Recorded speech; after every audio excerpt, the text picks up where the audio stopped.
Gabriele Tecco, diretora executiva da MIT Sloan Review Brasil, e estou aqui para dar sequência às entrevistas sobre Customer Experience no mercado de telecom, que é uma coprodução entre a MIT e a Zendesk. E hoje eu recebo aqui o Walter Hildebrand, CTO da Zendesk. Obrigada por estar conosco, Walter, seja super bem-vindo. Ô, Gabriela, legal, prazer enorme estar aqui com vocês, vamos bater esse papo de maneira bem bacana. Legal, estou cheia de perguntas aqui, mas eu vou trazer um contexto importante, porque a gente em MIT sempre usa os dados para iniciar uma boa conversa, eu tenho certeza que essa vai ser uma delas. Então, Walter, a gente vem falando, né, e cobrindo que as pessoas estão cada vez mais exigentes em relação à experiência que elas têm com as empresas e esperam muito mais desse relacionamento com as marcas. Segundo o relatório CX Trends 2023, elaborado pela Zendesk, a gente tem um dado bem legal e bem atualizado, que aqui no Brasil, 76% dos clientes mudarão para o concorrente após apenas uma experiência ruim. O pessoal está intolerante mesmo. Enquanto 85% dizem que gastam mais com empresas que ofereçam uma experiência perfeita em todos os pontos de contato. Então, Walter, nesse processo de encantamento do cliente, muitas vezes é necessário reformular, por exemplo, o site, aumentar o número de canais de comunicação, mas tem um ponto que merece uma atenção especial e muitas vezes as companhias deixam de lado, que são as ineficiências do back-end, que afetam diretamente os clientes. Eu tenho aqui dados também de 2022 do relatório CX Trends, que traz um panorama sobre isso. E eu já vou te passar a palavra, mas esses dois dados são super importantes. Apenas 19% dos agentes de atendimento usam automação para resolver problemas rapidamente. E só 28% dizem ser capazes de encontrar as informações necessárias para responder os clientes. Esses índices são muito baixos, infelizmente, e acabam impactando a experiência do cliente. Contexto feito, Walter, o que as empresas podem fazer para melhorar esse cenário, na sua visão? Legal, então vamos lá, Gabriela. Eu acho que primeiro, dentro desse mundo de telco, é importante a gente entender historicamente como é que a gente chegou até hoje. Né? Então, esse mundo de telco lá atrás vivia de telefonia fixa. Né? Então, se montaram sistemas, processos, se contrataram pessoas para tratar com ou tratar sobre telefonia fixa. Depois começou o mundo da telefonia móvel, né? Então, de novo, não são mundos iguais, são mundos diferentes. Então, se montaram estruturas diferentes para a telefonia móvel, né? Sistemas, processos, pessoas, contact center, assim por diante. Aí vem a banda larga, e depois vem a internet e assim por diante, né? E a TV a cabo, uma série de coisas. Então, o que a gente vê é que essa indústria de telco, e às vezes até por força do aparecimento de novas tecnologias, mas às vezes até através de aquisições. Né? Você tem telcos que compraram outras telcos e com isso montaram esse portfólio super híbrido, super separado, às vezes por conta da tecnologia que está por detrás. Então, quando você olha para um agente que trata os atendimentos, qual é a grande dor desse agente? Obviamente, é a falta daquela visão 360 graus que a gente tanto fala, né? Mas por que ele não tem essa visão? Porque o que está por detrás é muito descentralizado. O ambiente de telco, ele é um ambiente super complexo. Você tem questões, às vezes, de engenharia, de logística, são completamente críticas. Vamos pegar um exemplo, né? Se você liga lá e fala assim, puxa, eu quero aumentar a minha banda larga. Nossa, tem que, em tempo real, esse agente tem que saber se, puxa, fisicamente, onde o Walter está, no condomínio dele, é possível fazer esse upgrade, sim ou não? Se é possível no condomínio, eu consigo fazer a fibra chegar até a casa do Walter, apartamento do Walter, para fazer esse upgrade? Sim, beleza. Então, tecnicamente, em engenharia, isso é possível. Mas aí, vamos olhar se do ponto de vista de faturamento, se é possível. Ele está num período de carência, ele pode fazer esse upgrade ou esse downgrade agora ou não pode. Enfim, o mundo de telco ele tem essa característica, né? São sistemas extremamente complexos, né? E é difícil, às vezes, entregar para esse agente essa visão 360 e que ele entenda tudo que ele precisa falar para o seu cliente, né? E são operações gigantescas, né? Contact center de telco são milhares de pessoas, milhares. Então, qualquer ganho, né? Como é que eu melhoro esse cenário? Qualquer ganho de eficiência que esse agente possa ter é super bem-vindo, né? Então, se eu conseguir automatizar tarefas, se eu conseguir sugerir um conteúdo, por exemplo, olha, fala isso daqui para este cliente, né? Isso já vai ser super relevante, já vai dar uma melhoria para o agente. E, por fim, eu não quero entrar no detalhe agora, daqui a pouco talvez a gente fale um pouquinho mais sobre isso, mas a inteligência artificial ali na frente vai ter um papel fundamental de como melhorar esse cenário para os agentes que atendem e que dão atendimento ao cliente. Olha, aí já abriu aqui vários campos para as minhas curiosidades, Walter. Só retomando, acho que esse fator que você trouxe de ter muitas variáveis envolvidas, né, num único contrato que traz essa complexidade, fora o histórico, né, dos sistemas legados, os processos e tal, realmente é uma coisa muito difícil de ter esse olhar 360, mas vamos tentar apontar aqui agora algumas soluções, né? Na sua visão, como as empresas podem mensurar se nesse processo de melhoria, que eu entendo que ela deve ser contínua, com ganho de eficiência contínuo, como é que as empresas podem melhorar, mensurar e entender se elas estão no caminho certo? Quais são as principais métricas usadas para ter sucesso em CX, em telcos? Olha, Gabriela, assim, a gente ouve muito aquelas máximas de mercado de que o cliente está sempre certo, a gente tem que fazer tudo para encantar o cliente e tal. Eu acho que isso é uma grande inspiração e ela é super importante, né?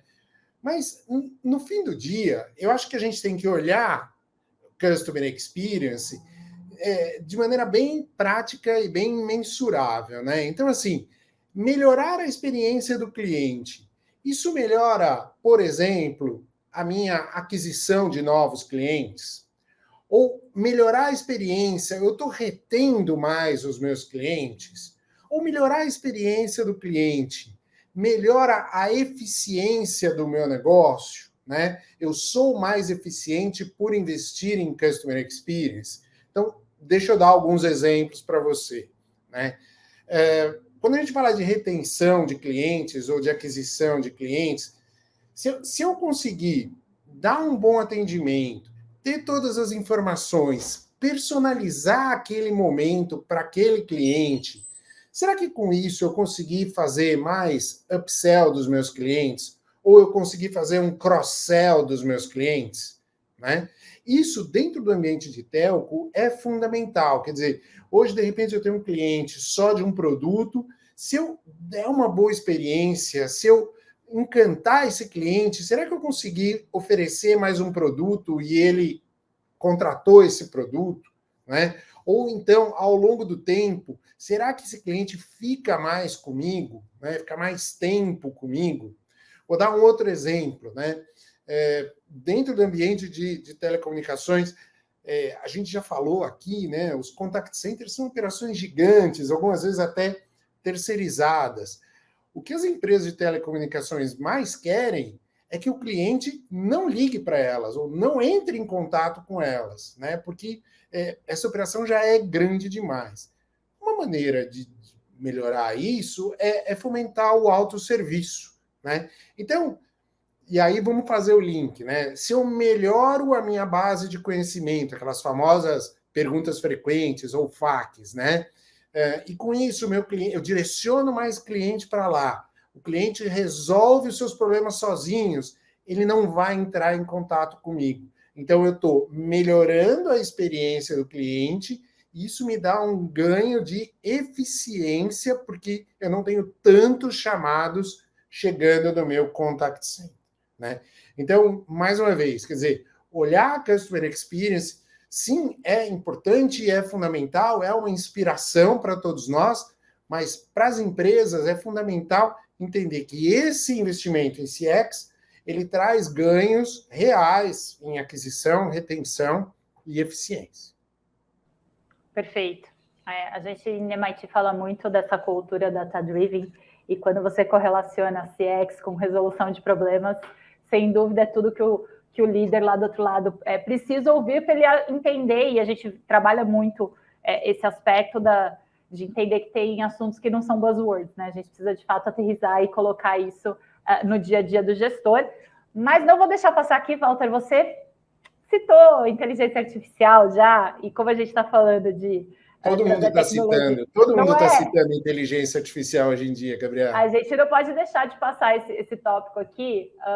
Bom, a gente sabe se hoje essa ferramenta funciona muito bem para fazer automação, uma recomendação, ou prover algumas respostas, daqui a alguns anos a inteligência artificial pode ser usada de forma preventiva ou preditiva, enfim. Como é que você enxerga o papel da inteligência artificial quando a gente fala de CX? O que é feito hoje e para onde você vê essa história caminhando? A inteligência artificial realmente é o buzz do momento, né? Assim, a gente, historicamente, né, não é um assunto novo, né? Talvez os primeiros projetos de inteligência artificial, eles datam lá da década de 1940, enfim, e essa tecnologia ela vem evoluindo muito ao longo do tempo, né? Hoje, recentemente, a gente tem ouvido falar muito no que a gente chama de IA generativa, né? E esse é uma das grandes coisas que a gente está olhando aqui dentro da Zendesk, né? Então, vamos lá. Como é que eu poderia usar a inteligência artificial para melhorar a experiência do cliente? Então, imagina, né, esse mecanismo de inteligência artificial, a gente falou agora há pouco sobre a questão das bases de conhecimento ou das FAQs, né? Então, imagina um grande mecanismo de inteligência artificial que esteja por trás de uma base de conhecimento. Então, o primeiro ponto é que esse mecanismo vai poder escrever sozinho toda aquela base de conhecimento. Quer dizer, ele vai entender as empresas, entender quais são as principais dúvidas, quais são as principais respostas, assim por diante. E esse mecanismo sozinho vai escrever toda a base de conhecimento. Mas não para por aí, porque, na verdade, a ideia é que esse mesmo mecanismo ele consiga fazer toda a gestão da base de conhecimento. Então, por exemplo, se ele está vendo que um artigo, por exemplo, é super efetivo para determinado perfil de cliente, num determinado momento, ele deveria promover esse conteúdo, quer dizer, um conteúdo relevante que está dando certo, vamos promover, né? Do mesmo jeito, se ele vê conteúdos que efetivamente não estão resolvendo o problema, ou o cliente continua em dúvida, continua procurando, esse é um conteúdo que, de repente, tem que ser reescrito. E ele mesmo vai reescrever esse conteúdo, né? Se ele detectar, por exemplo, algum conteúdo que está faltando, então ele vê que está faltando determinado conteúdo, os clientes não estão encontrando o que eles estão procurando, criar um novo conteúdo para aquilo que está faltando. Então, a base de conhecimento, né, que muitas corporações, às vezes, fazem um desenvolvimento, um investimento muito grande no início para botar no ar, mas que, eventualmente, é um investimento que, ao longo do tempo, fica estagnado. Com a inteligência artificial por trás, aquilo vira um mecanismo vivo, que a cada momento está aprendendo o que o cliente procura, o que ele pergunta, o que ele está buscando, e ele vai evoluindo e crescendo aquilo sozinhos, tá? Obviamente, é um super interesse das empresas, porque, de novo, se o cliente conseguir resolver o seu problema através da base de conhecimento, ele não precisa abrir um chamado, ligar ou mandar um e-mail para resolver isso daí. Inteligência artificial também muito forte na questão do chatbot, né? Chatbot é um mecanismo que vem evoluindo ao longo do tempo. Hoje em dia, ele muito restrito, talvez, a questões mais simples, problemas pontuais, né? E aonde a gente entende que isso vai chegar, quer dizer, com a evolução da inteligência artificial por trás do chatbot, o escopo dos problemas que ele vai resolver vai ser muito maior, tá?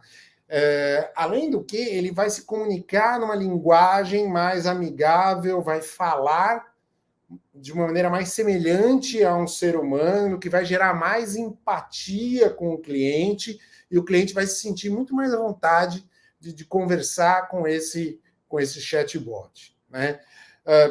Grandes objetivos aí. Primeiro, que eu consiga, nos dois casos, né, aumentar a personalização que eu entrego para esse cliente e fomentar o autosserviço, que é super importante nesse ambiente de telco, para que, de novo, não sejam criados tickets, não sejam enviados chamados para um contact center. E sempre que a gente fala, Gabriela, nesse tema de inteligência artificial, né, é engraçado porque todo mundo fala assim, então inteligência artificial vai fazer tudo e vai acabar o fator humano, não vai mais existir contact center, não vai ter mais pessoas do lado de lá. Não, isso não é verdade, né? A gente, historicamente, né, com a evolução da humanidade, a gente viu isso acontecer várias vezes, né? Chega uma tecnologia inovadora que vai ser disruptiva naquele determinado mercado, você fala assim, acabaram os empregos. Não, vai continuar existindo esse fator humano, ele vai ser fundamental para as empresas dentro de uma estratégia de relacionamento com o cliente. Perfeito. E eu acho essa analogia ótima, porque eu, como profissional da área do jornalismo, estou esperando o rádio ser extinguido até hoje, né? Porque quando surgiu a TV, extinguiu o rádio, quando chegou a internet, e tudo vai se ajeitando e se complementando e um ajudando na performance do outro, né? Eu acho que é a interação do humano com a máquina que vai trazer um resultado realmente superior. Gosto muito desse papo. Se deixar, a gente vai aqui, ó, longe, hein, Walter? Mas vamos lá. Você trouxe, acho que, duas questões super importantes da aplicação da IA aí, tanto na parte da base de dados como em chatbot. Eu queria, se a gente pudesse avançar, colocar uma camada a mais, na sua visão, na verdade, aí trazendo para a CX como um todo, né? Quais são os principais desafios que as empresas enfrentam para avançar em estratégias de CX? E aí, para não deixar sua vida muito fácil, vou acrescentar o fator telecom ou telcos, como a gente vem falando aqui, se há alguma particularidade, dada essa complexidade toda que você já desenhou no começo do nosso papo. Desafios. Legal. Eu acho que, assim, você tem 4 grandes desafios quando você fala em melhorar a estratégia de Customer Experience. O primeiro talvez seja um fator social, né? Cada vez mais o cliente está demandando experiências personalizadas, né? Eu sempre falo que se eu, Walter, entrar num determinado site e começar a interagir com ele, eu tenho uma necessidade, um momento, um jeito de interagir que é completamente diferente da minha filha de 19 anos ou da minha mãe de 80 anos. Né? Então, e por quê? Porque nós somos seres humanos, nós somos únicos, então a gente busca esse trato personalizado. A gente busca que, ao ligar, por exemplo, para uma telco, que a telco me identifique, saiba que eu sou o Walter, saiba quais produtos que eu tenho contratado com eles, há quanto tempo, quanto que eu pago, enfim, para que, no fim das contas, ela saiba qual é a minha relevância para o negócio e possa ter uma conversa comigo de valor, né? Falando assim, Walter, eu entendo que você está nesse momento com esse produto, assim por diante, por que não fazer um upgrade, ou por que não contratar um produto adicional, assim por diante. Mas personalização é um tema crítico. O segundo tema crítico é resiliência e escala, né?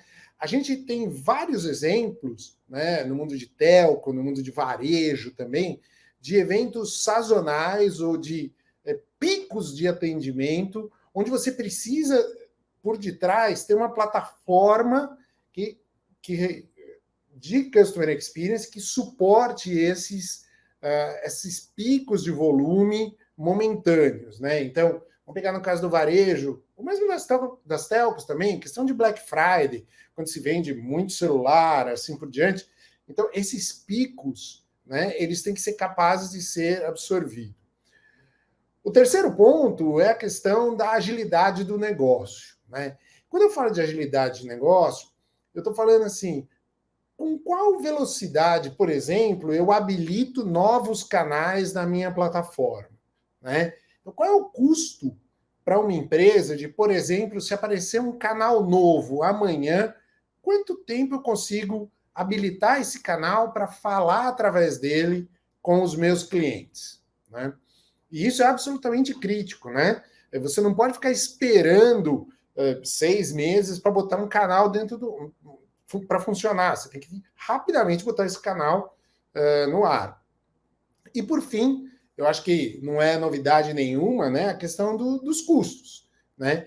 Então eu tenho que ter uma estratégia de CX que não tenha um custo exorbitante para ser mantido, né? Então, que eu pague por uso, ou que eu pague somente um mínimo ali, enfim. Custo hoje, eu acho que para qualquer indústria, e telco principalmente, por conta da quantidade de clientes, enfim, é uma questão super crítica. O que eu acho do ponto de vista das telcos? As telcos, historicamente, têm investido em sistemas que, sim, são resilientes, que escalam, né? É uma característica das telcos, elas fazem isso muito bem. Eles conseguem, de alguma maneira, fazer serviços ou atendimentos personalizados. Eu acho que a gente já está num momento relativamente bom nisso daí. Onde que são os grandes pontos, né? Primeiro, a questão da agilidade, né? De rapidez de habilitar novos canais, de falar com o cliente por novos canais, e a questão dos custos, né? Historicamente, as telcos investiram em grandes monolitos tecnológicos para conversar com os clientes, e são monolitos caríssimos, né? São stacks de soluções de tecnologia muito caros. Então, o desafio para as telcos é como ter essa agilidade do negócio e controlar os custos de uma maneira mais eficiente. Perfeito, Walter. E como tudo que é bom dura pouco, eu já vou para a minha última pergunta aqui, porque eu estou aprendendo demais. E estou feliz assim pela forma que você organizou, porque isso ajuda a nossa audiência a endereçar não só os desafios para quem não é desse setor, mas pode também aplicar a qualquer tipo de negócio. Por fim, para a gente fechar, eu gostaria de saber, a gente sempre gosta de dar uma visão de futuro, né? Então, como é que você entende, para onde você acha que está caminhando a jornada do cliente nas telcos? E aí também pedir para você deixar para o nosso público, telco ou não, né, geral, uma lição de casa, já que o assunto é CX, lição de casa não, que dá um negócio ruim, né, da gente achar que tem um dever assim, mas um insight aí para a gente trabalhar. Se eu precisasse falar de CX internamente, implementar ou melhorar uma coisa amanhã, no meu primeiro dia de mão na massa, o que eu deveria fazer? Então, duas coisas, né? Para onde vamos para a experiência do cliente nas telcos e deixar um insight aí para o pessoal que está nos assistindo. Bacana. Então, Gabriela, eu acho que sim, acho que a primeira coisa, claramente, o impacto que a inteligência artificial vai ter dentro das telcos vai ser enorme, né? Então, a gente falou rapidamente sobre base de conhecimento, a gente falou sobre como melhorar a experiência do agente, enfim, sobre geração de conteúdo, mas eu acho que as telcos vão se valer muito dessa questão de inteligência artificial.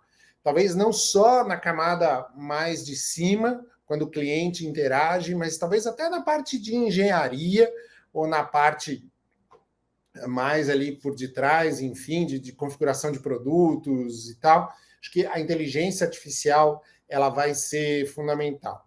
Uma grande preocupação que a gente tem aqui é que essa inteligência artificial ela tem que ser confiável, ela tem que ser responsável, né? Quando você pega um mecanismo de inteligência artificial e começa a treiná-lo, começa a ensiná-lo como funcionam as coisas, por exemplo, dentro de uma telco, enfim, na hora que ele vai para o mundo externo, né, é importante filtrar muito bem a questão das fake news, que hoje, infelizmente, é um tema que está super disseminado ali. Então, uma inteligência artificial baseada em dados confiáveis, eu acho que é super importante. Uma coisa que a gente está olhando também com bastante carinho, a gente já tem os chatbots, quando você conversa com um chatbot, enfim, e a gente já comentou aqui também que eles estão melhorando e devem cada vez mais falar de uma maneira muito igual a de um ser humano e aumentar o escopo dele. Talvez uma coisa que para as telcos seja super relevante é a questão dos voice bots, né? Então, o que é isso? Se eu já tenho um mecanismo que consegue conversar, ou digitar, né, ou escrever, interagindo com um ser humano, se eu colocar uma camadinha de inteligência artificial em cima disso, né, onde eu consiga gerar voz a partir disso, para falar com um cliente na língua dele, com o sotaque dele, né? Então eu vou começar a fazer atendimento telefônico via voice bots. Não é a URA, é mais do que a URA, né? Mas é poder conversar com a URA e com atendimento telefônico sem a necessidade de um agente, né? E, de novo, vamos voltar naquela história. Vão morrer os agentes? Acaba a função, os empregos dos agentes? Não. Eles têm que ser reposicionados. Eventualmente, para visões de supervisão, é importante monitorar esses mecanismos todos de inteligência artificial para garantir que eles estão se comportando bem, estão respondendo de acordo, assim por diante. E, eventualmente, até os agentes eles vão continuar com o emprego deles, porque vai ter situação onde você vai ter um cliente com um tema super complexo, né? Um tema que ele já está tentando resolver há muito tempo e não consegue. Esse é um caso excelente para ser tratado por um humano, né? Para tentar resolver aquela questão de uma vez por todas. Um outro caso também, onde você vai querer colocar um agente humano, né? Talvez dentro de uma telco você tenha aqueles grandes clientes que são super VIPs, super relevantes, né? A empresa talvez não queira que um chatbot, enfim, fale com esse cliente, né? Então, vou direcionar para um humano, porque é um cliente super importante para mim, eu quero dar uma atenção super personalizada para ele, então vou transferir ele para um humano. Então, vamos ficar tranquilo, todo mundo que trabalha na área de contact center, os empregos sim estão garantidos, né? E no mundo da telco, né, a terceira coisa que eu diria relevante aí é entender o momento de cada cliente, né? Esse cliente ele é um cliente móvel, é um cliente que está na rua, ele talvez em algum momento ele está na empresa, no outro momento ele está na residência dele, no outro momento ele está andando pela rua, ele está de carro, assim por diante. Então, entender esse momento do cliente, por onde ele passa, qual é o melhor canal para eu falar com ele, qual é a melhor linguagem que eu tenho que usar, dependendo do canal que ele está, do momento que ele está. Eu acho que esse é um grande desafio também, uma das coisas que as telcos têm que olhar com carinho. A lição de casa que eu vou deixar para todo mundo aqui é um convite que eu faço a todos vocês para acessarem e conhecerem esse novo relatório que a Zendesk acaba de publicar, que é o CX Trends, versão 2023. Já é a 5ª edição que a gente lança dele, e ele faz grandes descobertas, traz grandes descobertas a respeito de atendimento ao cliente, de customer experience, enfim, e tem versões personalizadas para cada indústria, para cada região, então a gente tem um corte específico de Brasil ali dentro, né? Tem um corte global, mas tem uma visão de Brasil por indústria, então acho que é super interessante e eu gostaria de convidar aí todo mundo para conhecer um pouquinho mais do estudo. Adorei, a gente nem combinou esse final aqui, mas ao invés de deixar um insight, você deixou um montão, né? Porque eu já bati o olho lá no relatório que tem de dado ali para a gente se divertir. Quem gosta do tema, assim, vai ter tema de casa para bastante tempo. Te agradeço demais, viu, Walter? Foi ótimo o nosso bate-papo aqui. Imagina, Gabriela, o prazer foi meu. Uma honra estar aqui com vocês do MIT e muito obrigado pelo convite. Que isso. Só para a gente encerrar, só quero dizer que a gente segue por aqui com a missão de aumentar a inteligência digital de gestores, lideranças e empresas brasileiras. E óbvio que falar de CX é um dos principais pilares disso tudo. Então é um prazer também trabalhar esse conteúdo em parceria com a Zendesk. Muito obrigada e vejo vocês na próxima. Tchau, tchau.